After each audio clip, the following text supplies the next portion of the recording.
عندك مثلا بلبن، معلش انا شويه لا كحك العيد، بلبن طلع يقول لك احنا حننزل كحك العيد and then he mocked العبد. ايوه. حركه يعني. لا انا الطريقه ما عجبتني. لا بس انا كمصري، واذا انا مصري وببني براند جوا مصر، وعندي العبد وعنده تاريخ وشايل اسم العبد تاريخ ويمثل مصر وكله، يجي براند صغير جدا اتوسع بسرعه ان بيحاول يقلل في كيان مبني على الاصاله وعلى القيم، هيندب انه هيكبر اكتر.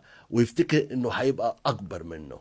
الغرور ده في اساس البراند اللي عندنا المفروض ما يكونش موجود، because البراند كله على authenticity، على humility. يعني ايه authenticity؟ طبيعه. humility ايش بالعربي؟ التواضع. التواضع. التواضع. احلى براند يا محمد بيكون شخصي او كشركه لما يتبني بتواضع.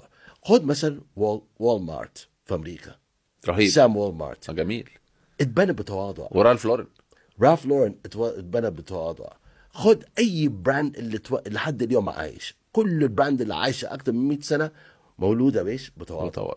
لما في براند مولوده بغرور واحنا هنسوي وهنعمل وهنطلع ده كله بره السوق وهنكتسح ما السوق، بيعيش. ما يعيش.